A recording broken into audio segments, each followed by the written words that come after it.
I can still recall the exact scent of that morning. Damp earth and pine needles, the rich, almost sweet perfume of growth that always brought me back, a grounding anchor connecting me to generations rooted in this valley. It was the scent of my childhood, of my ancestors, of home. But that sensory comfort shattered the instant the certified letter arrived. Its crisp, white envelope, a jarring, clinical contrast to the organic chaos of my thriving garden. Inside, the legal notice was brutally brief. An eviction order disguised as a declaration of abandonment for the very land my family had tended for over a century. A distant cousin, Marcus, known for his relentless ambition and questionable ethics, had found an obscure statute, a forgotten clause about unoccupied primary residences if property taxes were routed elsewhere for 3 consecutive years. He leveraged a bureaucratic oversight from my grandmother's later years, a technicality I hadn't even known existed, to attempt to seize our family's home waters. The shock was visceral, a cold, powerful current pushing against me, threatening to drag me from the one place I truly belonged. It felt like being suddenly adrift in a vast ocean, watching my inheritance recede with frightening speed.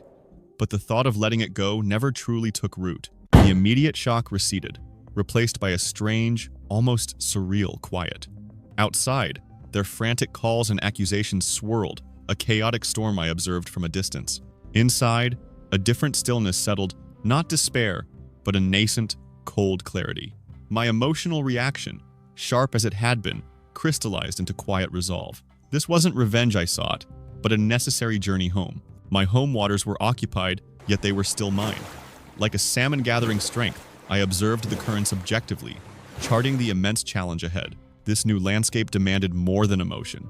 It demanded precise understanding and a deliberate strategy. The initial storm had passed, leaving a clear, cold sky, a path to map.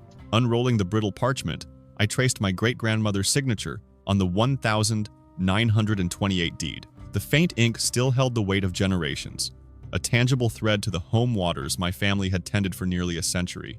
This wasn't merely land, it was a living history, each acre telling tales of honest labor, of sun-baked harvests, and quiet evenings spent by the creek. Faded sepia photographs tucked into old journals showed smiling faces beside weathered barns, their eyes reflecting the same clear light that still touched the property. Handwritten letters spoke of resilience during droughts and gratitude for abundant seasons.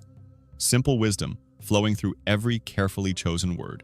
This profound, unadulterated heritage stood in stark contrast to the convoluted schemes cooked up to usurp it. They saw an overlooked asset, an easy mark. Perhaps they genuinely believed the sprawling acres, now a little overgrown, were neglected, a resource ripe for modernization, or an effortless path to financial gain. Their vision was transactional, a quick calculation of profit margins. They couldn't, or wouldn't, perceive the invisible currents of love and sacrifice that had nourished this place, the deep roots beneath the surface. For them, it was just property.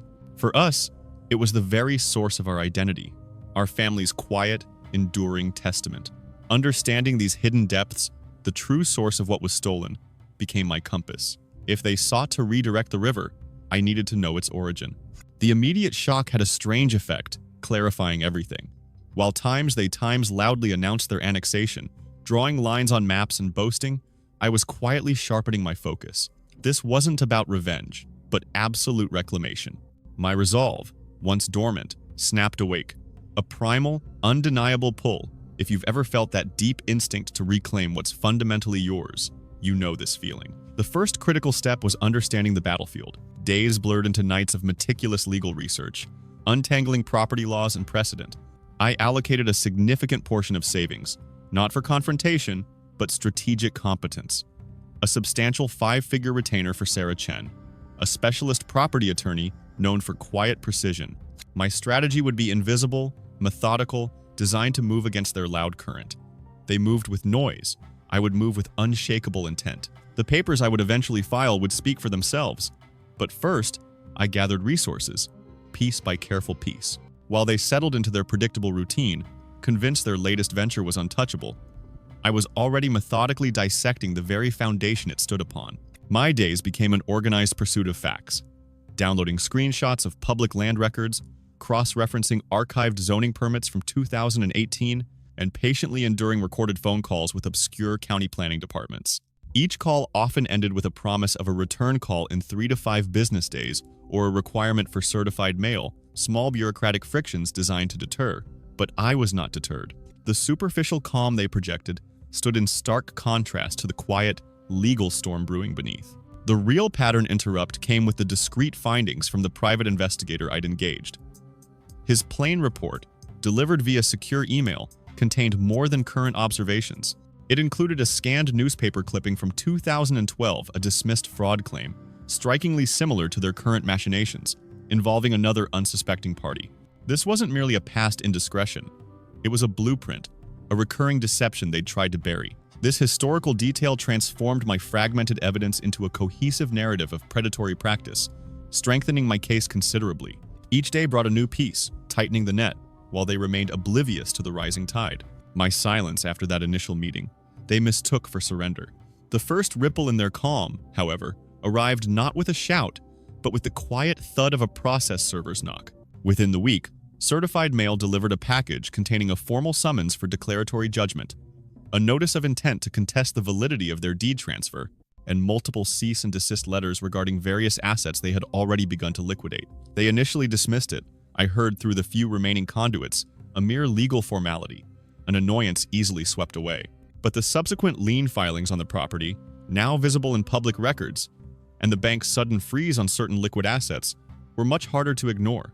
What they perceived as a secure possession, built on a shaky foundation, was suddenly exposed to undeniable vulnerability.